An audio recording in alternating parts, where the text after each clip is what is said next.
Hi, this is Brenda Meller with Meller Marketing. Today, I'll be doing a LinkedIn profile mini audit from one of the individuals that attended my recent VIP job seeker office hours. And I'm here today with Deborah Lample. Hey, Deborah, how you doing?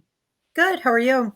I'm doing great. And we're going to be looking at Deb's profile today. And as we are getting started, I'll remind you if you want to follow along, you can go to her profile, linkedin.com/in/Deb Deb with two B's, Lample. So it's Deblample.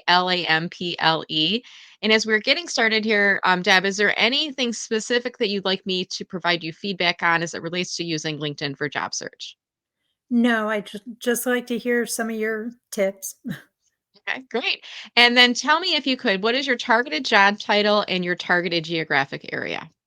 So I'm looking for a fundraising position, like a peer-to-peer fundraising position, development type uh, role, um, in the Chicagoland area or remote. So, Okay, good to know. And then specifically, can you tell me, like, for jobs that you've been applying for, can you give me an example or two of a specific job title? a few have been like campaign manager, campaign development, and then they loop in the different events that it's paired with. So it's with Okay. a different nonprofit and then, yeah, with their different events. Yeah, and I would imagine a lot of organizations call the role something different. Yeah. So the part of the reason I'm asking, Deb, is one of the pieces of advice I always give to job seekers is if you're in career transition, we want to make sure that we have at least one of your targeted job titles in your headline field. And as I'm talking to you right now, I'm just going to highlight on your profile on screen. Your current headline reads community engagement, fundraising, volunteer management, peer to peer fundraising, team building and manage, leadership, social media. So we've got some really great keywords in here. The one addition I would have you think about is adding in a specific job title. So I heard you say campaign manager, for Yeah. example, or even if you were to say fundraising director or fundraising manager.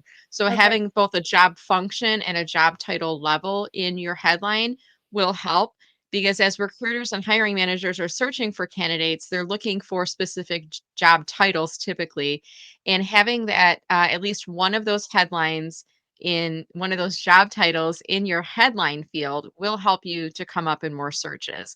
So that would be one tip off the top. The other thing I'm noticing, this is a very minor point, but in your headline, as you're using, I see that you're using the pipe symbol, which I like, separating keywords and phrases, and you've got a space before and after. The last phrase you have is social media, and then you have like a pipe symbol after the word media. I would take that off because it's almost like having an extra bookend at the end, and we don't need a double bookend, so to Oh, speak. okay. So just having the keyword by itself, that's a minor point, but I always like to address those minor points in here too. All right, next thing is at the top of your profile, we see two very prominent visual areas. One is your headshot photo, and the other is your header image that's in the background. Now, I can tell your header image in the background, it's this Chicago city skyline, and I'm from Metro Detroit, but I identify, I think that's the John Hancock building right over your headshot photo. Is that right? Yes. Okay, so I can kind of see that in there. What I might suggest for you is, in addition to using that geographic photo, that really great photo in the background, what if you were to add in the clouds above the buildings, maybe off to the right hand side? What if it were to say fundraising professional, community engagement supporter, campaign manager? Maybe a couple of those phrases in there. You could do it in a bulleted list if you want, or Okay. maybe put a favorite inspirational quote that relates to fundraising, something along those lines. But using that space intentionally, I like that you've got a geographic nod to the location that you're in, but what if we were to also throw some keywords on that? And are you a user of canva.com, Deb? Have you heard of I, that site or used it? yes. Yes. Yes. I Okay, do use it. good. So you could really easily go in canva.com, upload that Chicago city skyline, and just overlay on that with some text on the top, making sure that the text is darker and it's really easier to read against those clouds. What do you think about that? No, I think that's perfect. Good. Okay. Next piece of advice I have is regarding your headshot photo. So this is, really first impression people are getting as they're landing on your headshot. One thing I'm noticing is in and when we're on camera right now, I notice on video you're wearing glasses, and I'm not sure if I guess my question is, how long ago was that photo taken? Is that a fairly recent photo? Is that a bit older? No, it's probably a bit older. I didn't Okay. realize it until talking about it. No problem. And some of these things are you may not even realize it and think too much about it. But here's what I like to think about.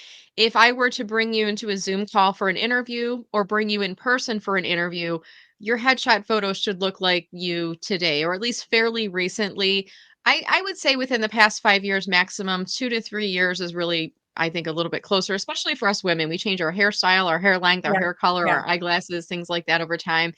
And also, I'm noticing the photo, it might be a cropped photo where there's someone else in the photo, and that's why it's such a tight angle yeah, of the photo. yeah. Typically, I like to see that your face is about 50 to 60% of the circle. Yours is just a bit more than that. I typically don't have an issue with that. But the other thing I'm noticing is it feels like it's a little bit more of a casual photo. Mhm. Whereas I would love to see ideally a professional headshot if you can find a friend who is a professional headshot photographer.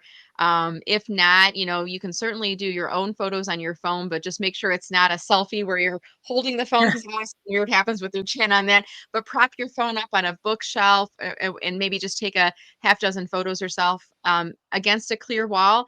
All we're going to see is your face and just a portion of, your shoulders. So Okay. having business looking attire on the top is important, but that would be something I would update, because we want to make sure that when we're looking at your headshot photo, it's the best professional representation of you. And I want you to think about, if you were to go into an interview, do you look like that photo? Does that make sense? Yes, yes. Okay, so best face forward on there. All right, and let's look also. I noticed in the right-hand side of the top of your um LinkedIn profile, it says independent contractor.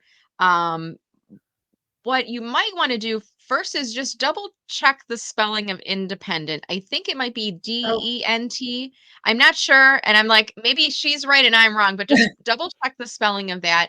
My guess is you put that in there, uh, both to have a position in place and also to indicate that you're doing some solo work as an independent contractor while you're in career transition. Is that fair to say? yes. Okay. Do you have a company page for your business by chance? No, I don't. I I've worked in events, so a few friends have reached out when they need different support for their event. Okay, great. And totally understand. And I see a lot of individuals who are in career transitions where they have that side hustle or they have something they're doing Yeah. now until they're back to work full time. What you may want to think about, though, is the fact that LinkedIn actually penalizes you if you don't have a current employer, quote unquote, on your profile. And right now, while you have it listed as independent contractor, it's not linked to a company page. Whereas if I scroll down, I can see that some of these former positions, they're linked to a page, and I know that because there's a logo next to them. So what Mhm. you could consider doing is, as a job seeker, somebody who is currently looking for a full-time position, you could still list and you could create a company page. You don't have to have an LLC or, anything Yeah. fancy. You can simply create a free company page on LinkedIn. To do so, you would go under your for business icon in the upper right-hand corner, and at the very bottom, click on create a company page, and then simply choose the company option. What you will need to do is just have some basic information in here. And what you could do is just say DL Consulting, your initials, Okay. Deborah Lample. DL Consulting is the company name.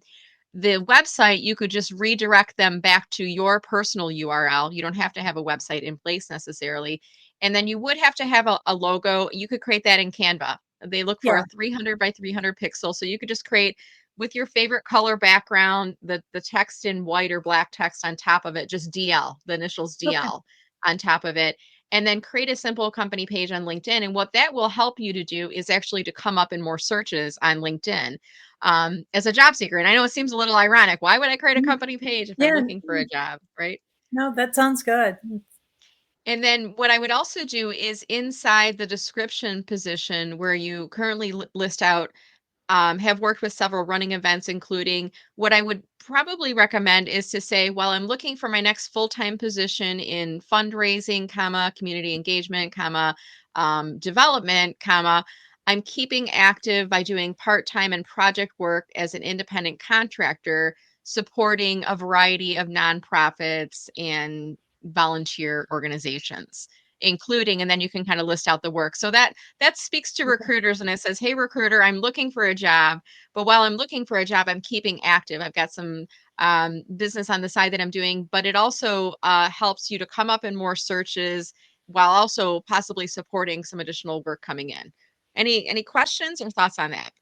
No, that sounds good. I like kinda, I don't know, adding a little to that area Yeah, to and the it helps to tell, it kind of connects the dots with the backstory. yeah, What yeah, what is she doing? Because someone might land on your profile and come to the incorrect conclusion that you're not looking because now you're an independent contractor. right. And for many of us, and I'll try to speak for myself, I've launched my own business. I've been doing this for 7 years. It'd be really hard and impossible to lure me away because I don't want to work for anyone else now. Yeah, So we want to make it clear that if somebody's looking at your profile, they see that you're doing some work as an independent contractor, but that your real goal is to find that full-time job.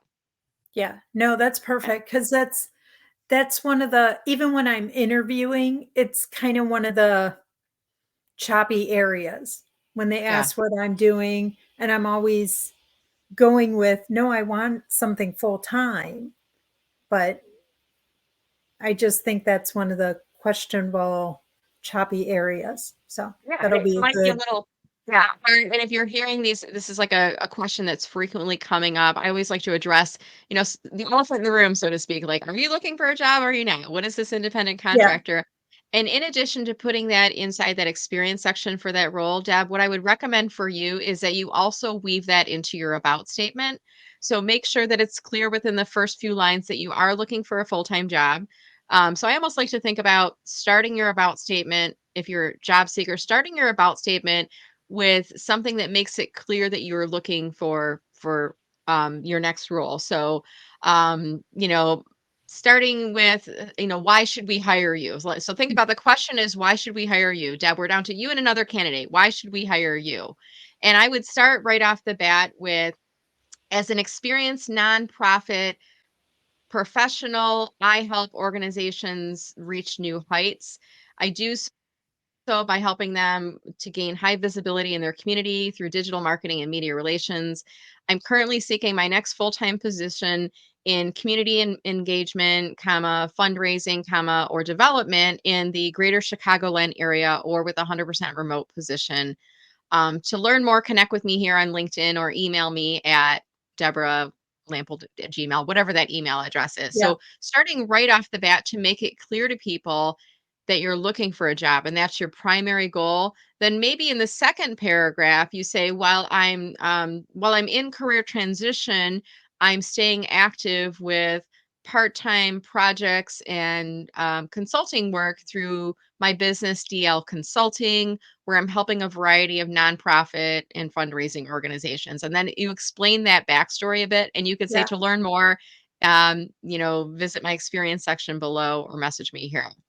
yeah. Right. No, So just kind of that's explaining that a bit more in there. And I always like to think, Deb, that some people will only read the about and they're not going to read experience. Some people only read experience and they're not going to read about. So let's make sure the dots are connected in both right. of those No, areas. no, that Yep. sounds good. That I really like the connecting the dots and, Yeah.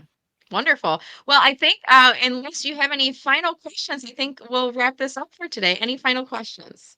no, I don't think so. I'm very excited to get started and updating the LinkedIn profile a little bit and making some changes.